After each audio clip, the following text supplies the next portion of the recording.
First of all, when we say the book First Flight, what are the kinds of questions that we may get?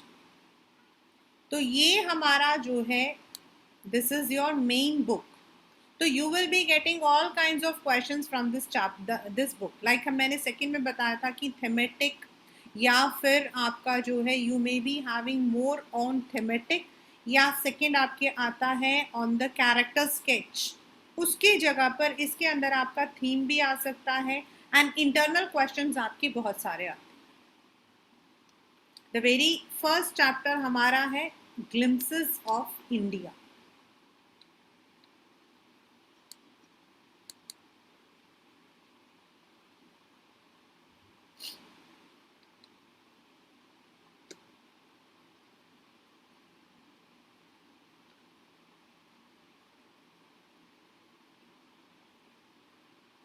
And this particular chapter is divided into 3 portions.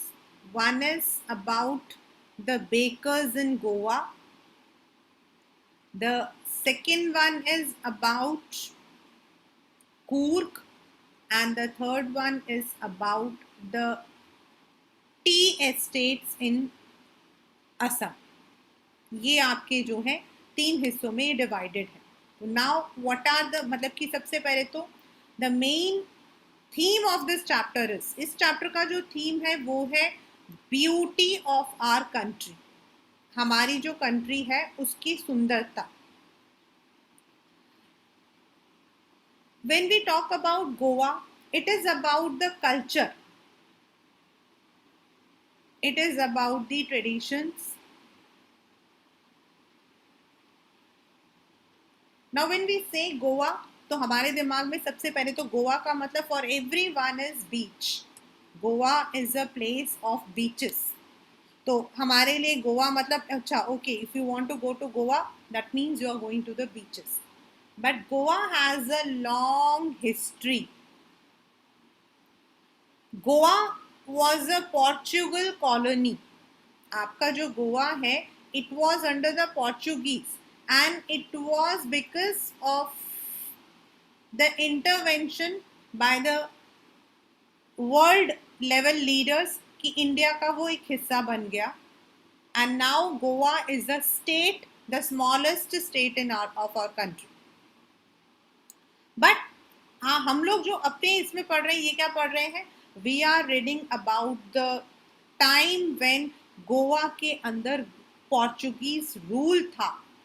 उससे हमें कौन कौन से traditions मिल गए. It is about a baker. No doubt bakery is not a very new business. हम में से हर एक इंसान ऑन एवरी बर्थडे और any event we have the cakes and pastries. But Goa के अंदर bakery is not only a profession, it is also something related to their movements, their उनकी यादें, मेमोरीज. इट इज अबाउट कि वो कहते हैं कि पुराने टाइम में, in the earlier times, Goa के अंदर जो पोर्चुगीज थे they were more fond of eating the bread, loaves of bread. और ये जो ब्रेड थे, ये जो मतलब कि बेकर्स होते थे, इनकी बड़ी बड़ी भट्टियां होती थी, big furnaces, and they were called as paders, PADERS, paders या पेदर, आप जो भी. और ये क्या करते थे, जो ये बेकर्स होते थे, they would be taking, इनके हाथ में एक बैम्बू होता था, एंड बैम्बू जो है उसके ऊपर मतलब it will be a tripod सा होता था, एंड उसके अंदर वो बेल बजाते हुए, घंटी बजाते हुए दे विल बी एंटरिंग, जिससे लोगों को पता लगे that the baker has entered. In the morning he would take up all the materials, he would go from one home to another house, then evening में वो वापस जाते थे. वो कहते हैं अभी भी no doubt when you talk to the older people, जो पोर्चुगीज के वहां पे जो लोग हैं, अगर आप उनसे बात करते हो तो they become very nostalgic. ये पेपर में भी क्वेश्चन आया हुआ है, 2 marker question. Now, what is the meaning of nostalgic? Means they would be finding happy memories. उन्हें वो दिन याद करके they would be very happy that at that time the bakers had a prominent role in the village.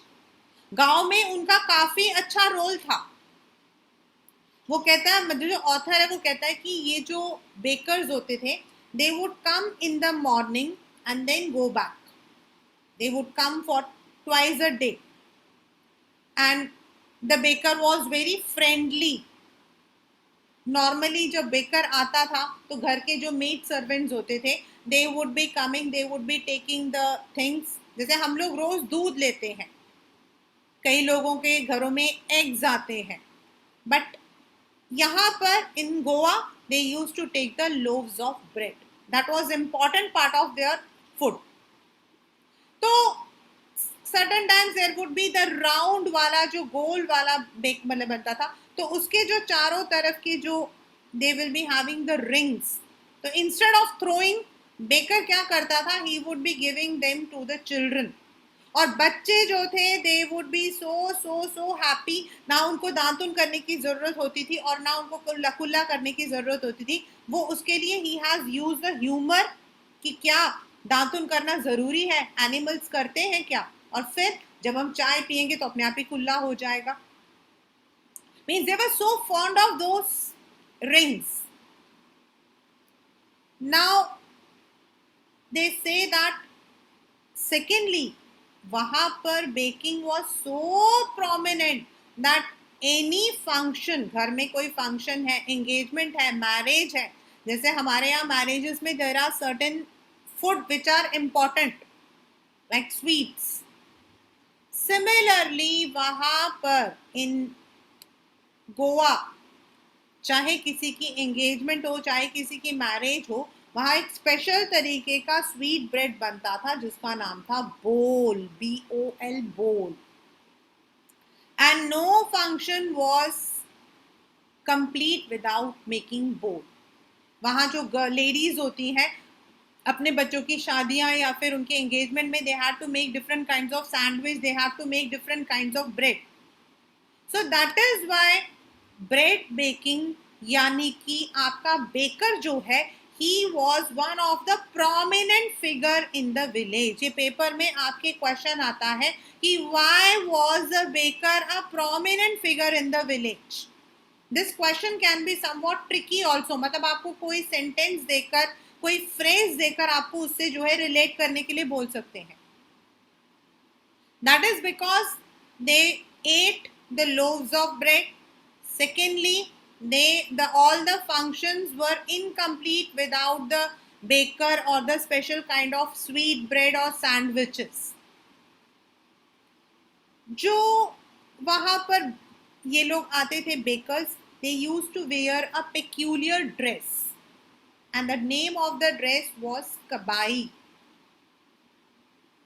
ये एक single piece frock के जैसा होता था जो कि नीज तक पहनते हैं, एंड इट वॉज, मतलब वो पहन के आते थे। अभी रिसेंट चेंजेस में now they are even wearing the trousers and they are also wearing the shirts, but पहले बेकर मतलब उनकी एक ड्रेस होती थी। अगर कोई और भी ऐसा ड्रेस पहनता था ना, कहते तू तो बेकर है क्या, means that dress was correlated to that profession. Like हम लोग नॉर्मली हमारे यहाँ पर क्या होता है, टीचर का मतलब क्या होता है, the one who is wearing the sari, doctors the white coat with the stethoscope. तो उसी तरीके से बेकिंग का, बेकर्स का भी they had a special dress and which was called as kabai. According to the author, baking was a very profitable business. ये भी आपके पेपर में आया हुआ है। It's also I think an NCERT question कि it was a profitable business. ये ऐसा नहीं कि ब्रेड बटर बेचता है। The bakers used to collect their money once in a month। Normally क्या होता था आपके उसमें भी क्वेश्चन बैंक में भी क्वेश्चन है, ऑन द वॉल्स ये जो हर महीने का जो खर्चा होता था that would be written, people would write it on the walls. क्योंकि पुराने जमाने में लोग या तो कैलेंडर पर या फिर आपके वॉल्स पर लिखते थे। आजकल तो we don't like it and we don't allow it also. We have lots of digital and हमारे पास डायरी वगैरह होती है। तो पुराने ज़माने में नहीं होता था, पुराने ज़माने में लोग अपने कैलेंडर पे ही मार्क करते थे। आप अपने दादा दादी वगैरह से पूछेंगे तो दे वुड टेल, हमारे घर में मेरे दादा दादी वगैरह करते थे, वो कैलेंडर में जैसे डेट होता है ना उसके नीचे नीचे लिखा करते थे. And the baker would collect his entire money in a after 1 month was completed. और उनकी जो फैमिली थी, उनके जो घर में काम करते थे, those people who worked in the with the baker, they were all plump like a jackfruit. मतलब वो लोग जो है बिल्कुल कटहल की तरह मोटे ताजे लगते थे. Which shows that they had good money, they were rich, they were very prosperous. हम हिंदी में कहते हैं ना, खाते पीते घर का लड़का है. तो they used to look had a very good face. मतलब उनके चेहरे पर ही उनका वेल्थ चमकता था. So this is one part where we come to know, we learn that Goa, which is a Portuguese country, Portuguese colony, there at one time baking was a prominent business. Still एक paper में question आता है बड़ा ही common कि baker अभी भी, मतलब कि देर आर सम फर्नेसेस जो बर्न कर रहे हैं. Not all the furnaces have been extinguished. इसका मतलब ये है कि इवन दो पोर्चुगीज अब चले गए हैं, there are few people have change their business. Not now everyone is पहले जमाने में जो लोग इवन बेकर्स थे, now they are not into baking business, but still there are people who are continuing this business. Father चले गए, father के बाद उनके बेटे ने ले लिया. The business is in legacy, मतलब वो अभी भी जो है विरासत में कई लोग उसको फॉलो कर रहे हैं. That's all about baker from Goa. The second summary is about a beautiful hill station, Coorg. Coorg आपका जो है it is situated in Karnataka. It is between Mangalore is a bit आपके गोवा से थोड़ा नीचे आता है. मैंगलोर और मैसूर के बीच में है. And this is on the western Ghats. ये आपके वेस्टर्न घाट्स पर है. और वेरी नेचुरल कि यहाँ बहुत तेज बारिश होती है. एंड बारिश होने की वजह से यहाँ पर you will be finding the ever green forest, यानी कि जो फॉरेस्ट हमेशा ग्रीन रहता है, जिसके लीव्स आपके काफी ब्रॉड रहते हैं, वो area. So definitely it is a very beautiful place. Even if you put it on the YouTube or any other channel, you will find Coorg as the most beautiful place, one of the most beautiful places in southern India. Like Ooty is there, it's very beautiful. Kodamangalam is there, that is आपका. Then that is Ooty आपका. Udamangalam हम बोलते हैं. Kodaikanal is there, but Coorg is very beautiful. And Coorg हमारा जो है, it is also to the origin of coffee plants. आपके जो कॉफी प्लांट्स हैं वो यहाँ सबसे ज्यादा आते हैं. कर्नाटका में जो मैक्सिमम आपका जो कॉफी प्लांट है वो कूर्ग में ही आते हैं. Now according to the author, if you want to visit Coorg, September to March is the best month because at that time the weather is very good. Natural है, इसके बाद थोड़ी गर्मी होती है.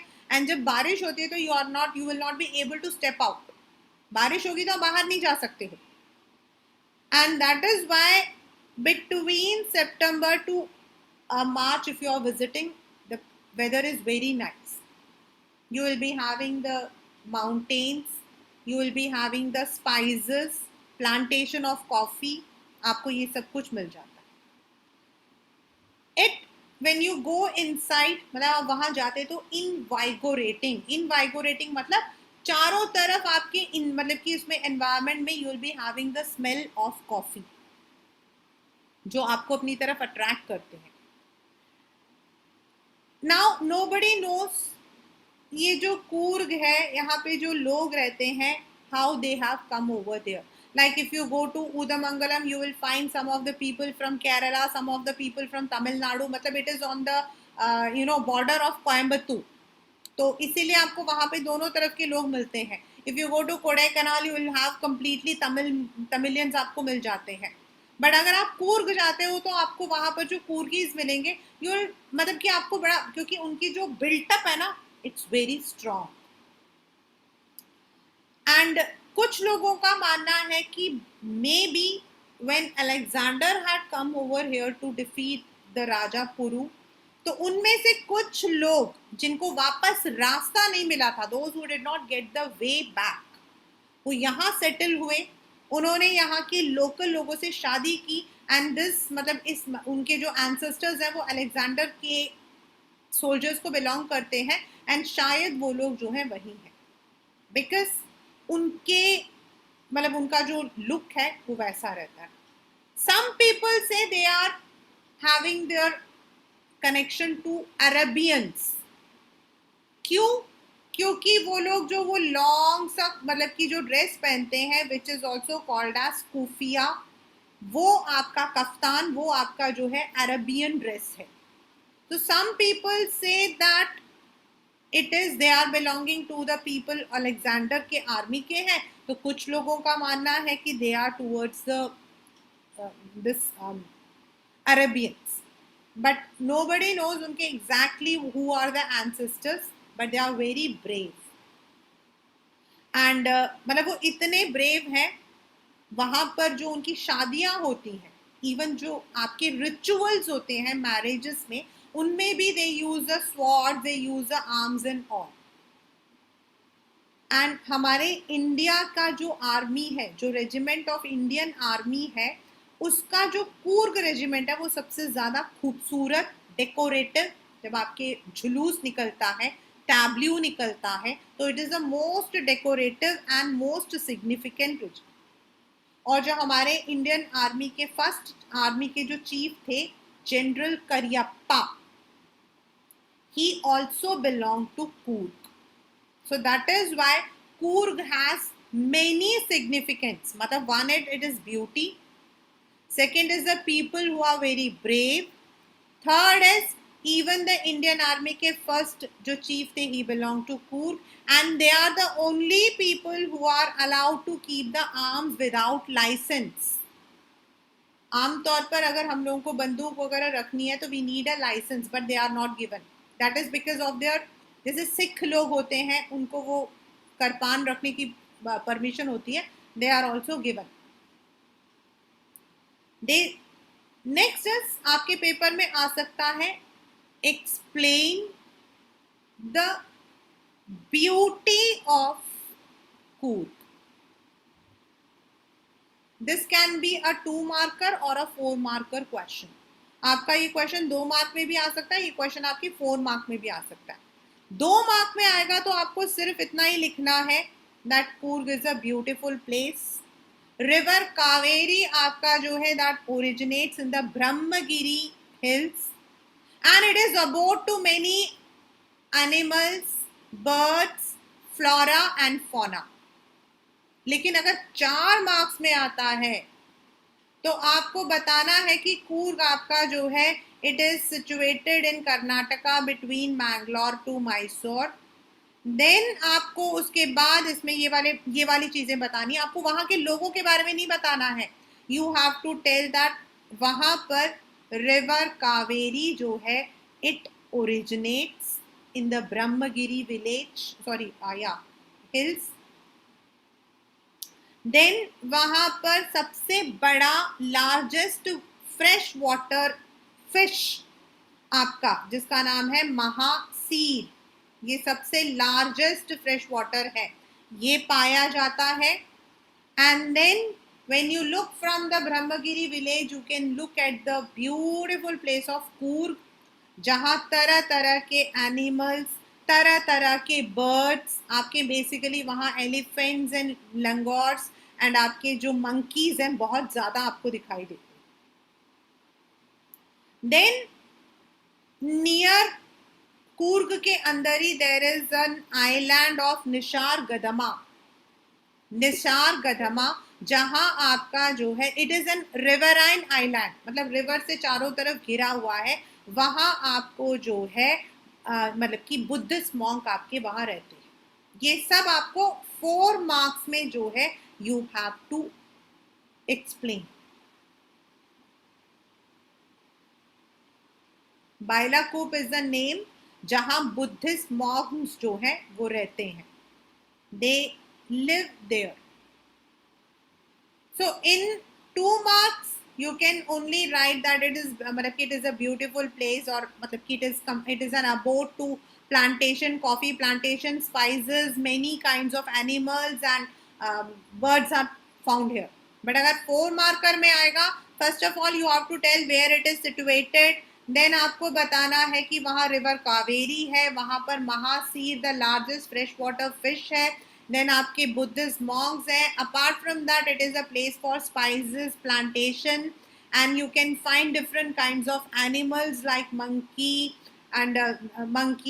elephants and kinds of birds. Then squirrel, वहाँ पर आपको पानी में जो है they would be you will be finding the squirrels in the bubbles of water. This is all about Coorg. The third glimpse that we can see is tea from Assam. We all know, आप में से हर बच्चा जो है वो कहीं ना कहीं कोई ना कोई चाय भी पीता होगा. कोई ना कोई, घर में तो सब लोग चाय पीते हैं. तो Assam and Darjeeling have been said to be the main sources of tea. Assam, Darjeeling and in southern area Nilgiris. ये 3 जगह है जहां आपको चाय के जो प्लांटेशंस हैं वो सबसे ज्यादा है. But here we are going to talk about Assam. This is the story of 2 friends, Rajveer and Pranjol. Now Pranjol जो है वहीं का रहने वाला है and his father is the manager in a very famous tea estate. वहाँ तो चाय के बागान होते हैं. So in a tea company he is a manager. Whereas Rajveer पहली बार जो है he is visiting that place along with his friend. तो जब स्टार्ट होता है तो देखते हैं कि कंपार्टमेंट के अंदर everyone was drinking tea. And Rajveer बताता है that around 8 crore जो आपके कप्स ऑफ टी होते हैं ऑल ओवर द वर्ल्ड, उतने चाय पिया जाता है. राजवीर जो है ही is very happy. He is looking outside. पहले छोटे छोटे बुशेस आती हैं. पहले आपके राइस के बागान आते हैं, राइस प्लांटेशन. उसके बाद छोटे छोटे ड्वार्फ छोटे बुशेस आते हैं. And then if you look across, ऐसा लगेगा कि पूरा का पूरा जो है बुशेस ऑफ टी आपका चाय का जो है समुंदर है. राजवीर इन सब चीजों को देखकर बहुत क्यूरियस है, because for him it is a new thing. उसने पढ़ा है, he has also googled, he has also researched, लेकिन आंखों देखा, he is very happy. Pranjol is not that much excited. Why? Because Pranjol was born and brought up in that environment. इसलिए he was not that much, उसने तो हमेशा ही देखा है. So he was busy in reading a detective story. Whereas Rajveer जो है he was looking outside the beautiful place. Now Rajveer आगे कहानी सुनाता लोगों को. वो कहता है कि जो ये चाय है जिसको आज 8 करोड़ से लोग ज्यादा जानते हैं. आई थिंक नो वन, मतलब कुछ लोगों को छोड़ के, except me, I don't drink tea. मतलब मैंने पूरे जिंदगी में चाय मैक्सिमम, मतलब मैंने गिनती पे 10 या 11 टाइम्स चाय पिया होगा. I am not a tea founder. But tea is nowadays drunk as green tea. आजकल तो पतले होने के लिए ग्रीन टी पीते हैं. Then there are herbal tea. तो ये जो चाय है इसकी जो डिस्कवरी है उसके लिए वो एक स्टोरी सुनाता है. वो कहता है there are 2 legends associated with it. अलग अलग कहानियां हैं. पहली कहानी वो बताता है, ये पेपर में आ सकता है in boards, Chinese legend. He tells that there was a Buddhist monk, और जब भी मेडिटेशन होता था तो वो सो जाता था. उसको बड़ा बुरा लगा that while meditation, instead of meditating he is sleeping. तो खुद को नींद से बचाने के लिए उसने अपनी जो लिड्स होते हैं, आई लिड्स होते हैं, जिनमें बाल होते हैं, उनको काट कर he had planted somewhere, and it is said that जहां उसने वो प्लांट किया था वहां 10 बुशेस आए थे, विच इज टी, और तभी जब हम चाय पीते हैं तो हमारी नींद उड़ जाती है। सेकेंडली, दूसरा उसने बताया इंडियन लेजेंड, दूसरा, sorry this was a Indian legend, I am so sorry, this was a Indian legend, I am so sorry, and the Chinese is कि एक राजा था, चाइनीज राजा, जो गरम करके पानी को पीता था, और एक बार चाय के जो पत्ते थे एक्सीडेंटली वो बॉइल्ड वाटर में गिर गए थे, and that is how tea was discovered. और इस वाले जो चाइनीज लेजेंड है इसको सबसे ज्यादा लोग मानते हैं, और जो सेकंड बुद्धिस्ट वाला है that was told by, that was for the Indian legend, I am so sorry, that was the Indian legend, that an Indian Buddhist monk had cut off his eyelids and buried nearby जहाँ 10 bushes आए थे, which is said that when we drink tea तो हमारी नींद उड़ जाती, but लोग सबसे ज्यादा चाइनीज वालों को मान्यता देते हैं। अब these were the stories he had researched। अब उनका जो है मरियानी जंक्शन आ गया जहां उनको उतरना था, वहां प्रांजोल के फादर आए हुए थे, and they were suppose to go in a jeep, they had to go to the Dekhiabari tea estate. तो रास्ते में दोनों तरफ चाय के बागान थे, and he could see the women plucking the tea leaves, because tea जो है वो आपका एक चेन है, आप जितने ग्रीन पत्तों को लेते हो, जितने छोटे पत्तों को लेते हो, दैट आर मोर फ्रेश। और India is one of the largest exporter of tea leaves, we have different kinds of tea leaves, और जो इंडियन मार्केट में आता ना वो हमारा थोड़ा लेसर में आता, the best ones are normally exported. अब प्रांजोल के जो फादर थे जब गाड़ी चला रहे थे तो सामने से टी सामान लेकर, टी का पूरा लेकर सामने से ट्रैक्टर रहा था, उसके फादर उनको जगह दे रहे थे। तो आगे राजवीर ने कहा कि this is the second season, मतलब चाय को 2 बार काटते हैं तो ये सेकेंड सीजन है, और नॉर्मली इस सीजन में जो कटाई होती है वो टी बहुत अच्छा होता है। Pranjol's father was very happy to see that the boy had learned so many things, मतलब उसको इतना कुछ आता था। उसके फादर ने उसे कहा that you have done your homework very nicely. Homework मतलब यहाँ पे homework is not a homework, it means before going to a place, जब हम किसी जगह जाते हैं तो वहां के बारे में थोड़ी बहुत जानना जो है that is always advisable. Like if you are going to some place for the first time and if you have learn something, आपको जो है ना और चीज़ें मिलती हैं। Like if you want to visit Kolkata, तो कोलकाता में हमें ये तो पता है कोलकाता हुगली रिवर के पास में है, मतलब मुझे 3-4 चीज़ें बहुत अच्छे से पता है। मेरे कुछ स्टूडेंट्स हैं जैसे मैम वहाँ कालीबाड़ी बहुत अच्छा होता है, then I have heard that jute mills वहाँ बहुत होते हैं as a part of our. तो when you go over there तो यू विल फाइंड आउट ये सब चीज़ें कहाँ पर है, what else is there. If you have learn something, आप वहाँ जाकर आसानी से उन चीज़ों को देख सकते हैं। So the 3 chapters that we learned, you may have a combined question.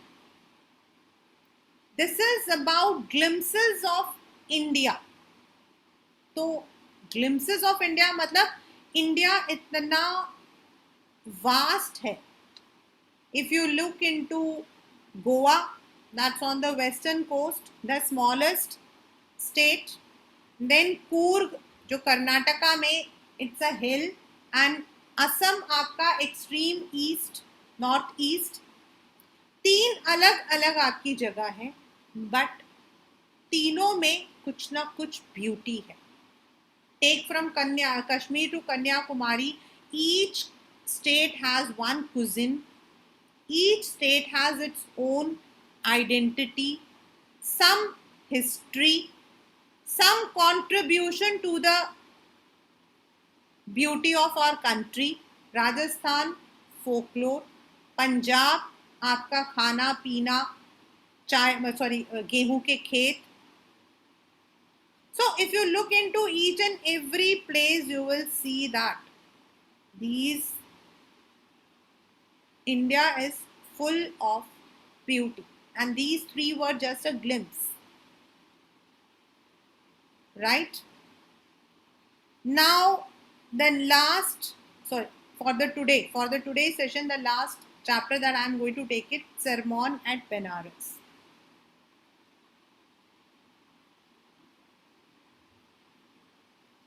We have done this chapter pretty many times.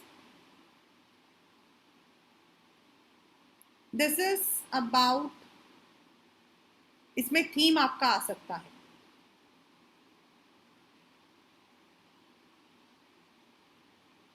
The chapter is based on a very, what we call as, serious theme, life and death.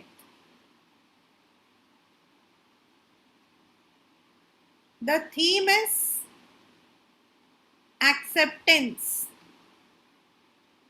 You can say the theme or you can say the message, acceptance. मतलब we need to accept the harsh realities of life and death. The theme is also about Gautam Buddha, who actually turned into a monk because he could not see the hardship of people. It is about transformation of Siddhartha into Gautam Buddha.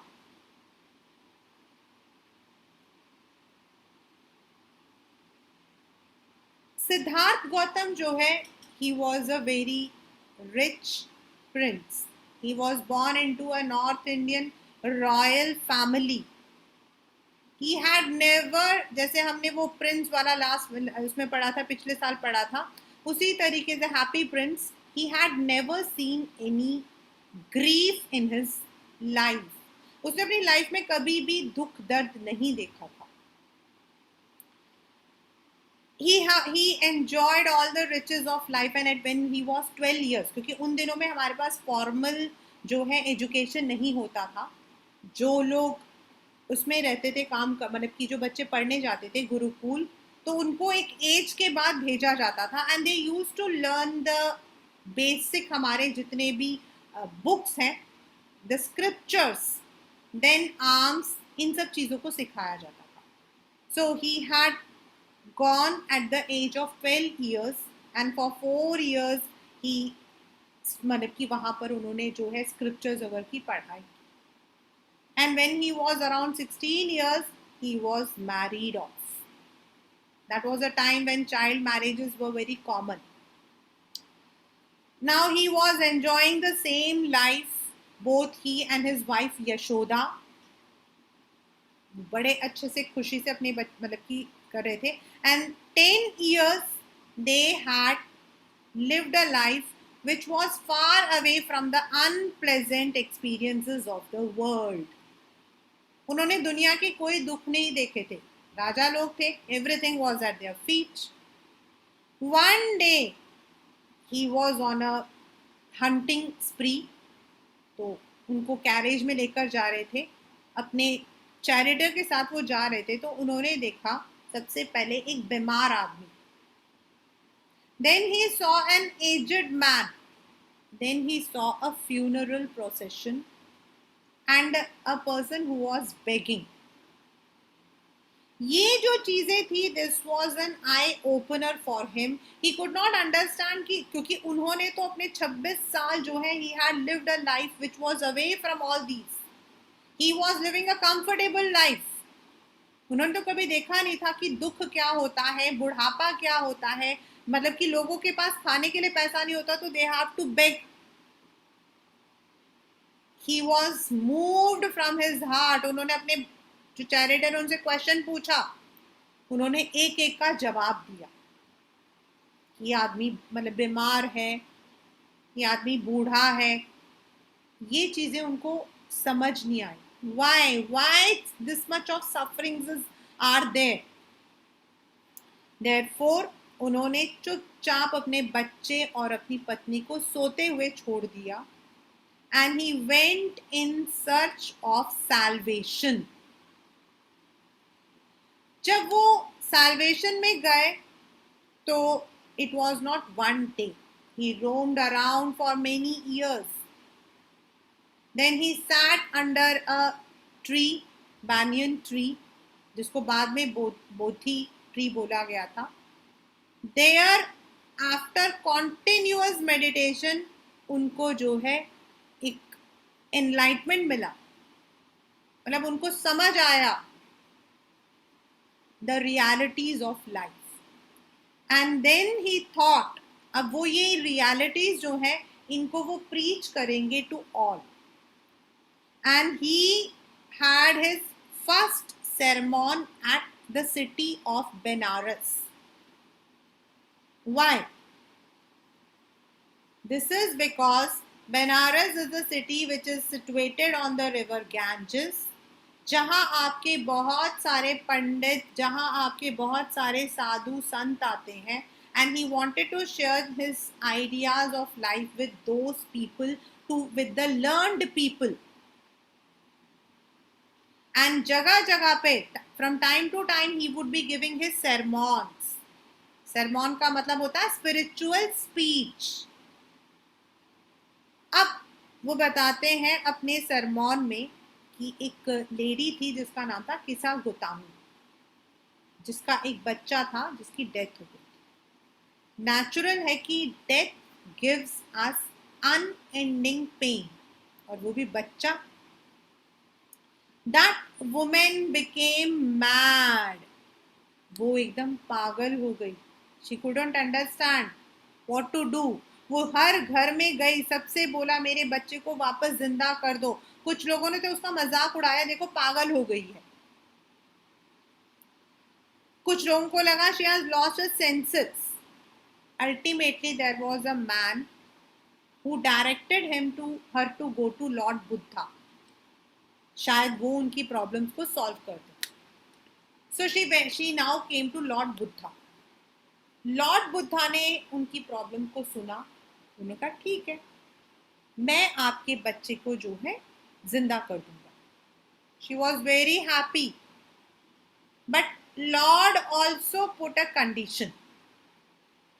उन्होंने बोला that if you want your child to be resuscitated, then you have to bring me 1 fist of mustard seeds. अब उसको लगा कि mustard seed लाना कोई problem थोड़ी है, लेकिन प्रॉब्लम तो थी नेक्स्ट क्लॉज में, नेक्स्ट शर्त में.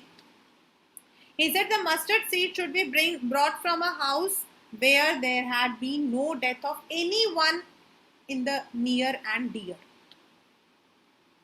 अब वो बड़ी खुशी खुशी गई.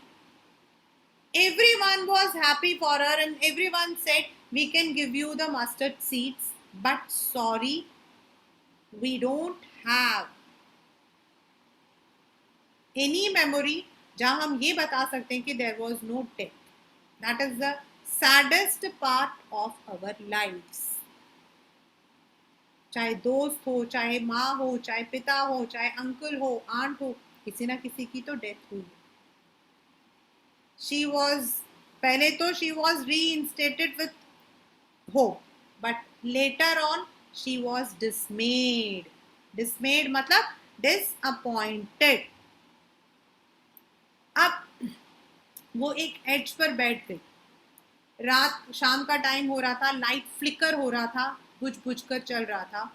एंड उसके साथ she also got the consciousness. उसको समझ आया that she had become selfish. उसको समझ आया that in the cycle of life death is inevitable. और यही शायद बुद्धा जी उनको समझाना चाहते थे. मे बी अगर वो उनको कंसोल करते, नहीं तुम रो मत, ऐसा नहीं है, शायद वो नहीं समझती. लेकिन जब वो खुद गई, लोगों से उन्होंने पूछा, जब लोगों ने उन्हें बताया, तो उनको ये बात समझ आई कि no one can evade death. Now Lord Buddha आगे अपने सरमॉन में लोगों को बताते हैं दैट अगर आप किसी की डेथ पर दुखी होते हो, that would only increase your sufferings. आप और ज्यादा बीमार पड़ जाओगे. He gives a beautiful example that when किसी भी जगह पर जो है, if you look into the ripened fruits, जो पके हुए फ्रूट्स होते हैं वो जल्दी नीचे गिरते हैं. Similarly, a person who is aged, the person is supposed to die. Natural है कि यंग इंसान भी मर सकता है, बट यंग इंसान के साथ में क्या होता है, उसके पास तो लाइफ है, लेकिन मतलब कि वारंटेडली वो बीमार पड़ गया, कोई एक्सीडेंट हो गया, तो may be he also meets his fate. But old age का तो नेक्स्ट स्टेप ही डेथ है. Secondly he gives the example of the earthen pots. वो कहते हैं अर्दन पॉट्स चाहे कुम्हार कितने भी ध्यान से बनाता है, लेकिन एक ना एक दिन जब वो नीचे गिरता है तो वो टूट जाता है. Human life is also like that. You can not evade death. And जितनी जल्दी आप इसको एक्सेप्ट करते हो, the more you accept, the more you would be happy. आप खुश रह सकते हो. लेकिन अगर आप दुखी रहोगे कि वो इंसान, मतलब कि किसी के डेथ के पीछे आप दुखी रहोगे, वो इंसान तो वापस नहीं आएगा, but you may lose your peace. और इसीलिए one must accept the harsh reality that death is inevitable. So through this chapter, Lord Buddha wanted to give this message to all of us that we must accept the things at times. Life में hardships होना मतलब कि it is obvious. We cannot run away from the hardships of life. हाँ, हम उनको थोड़ा कम कर सकते हैं, बट कुछ चीज़ों को आप नहीं कर सकते हो लाइफ में अगर आप पैदा हुए हो, कोई भी इंसान पैदा हुआ है, तो the person will is bound to die. So these are the two chapters. One was Glimpses of India, which threw light on the baking business, Coorg and tea from Assam, and the second one is Sermon at Benares. In our next class, we would be doing the rest two chapters, that is the last two chapters, the proposal and Madam Rides the Bus. उसमें आपके वल्ली का जो character sketch है वो आ सकता है. Sermon eight Banaras में normally theme और मैसेज आता है आपका. मोस्ट ऑफ द टाइम आपका थीम एंड मैसेज आता है. एंड कूर्ग वाले से आपका इंडिया से रिलेटेड क्वेश्चन आता है. And with that, your first book will also be completed.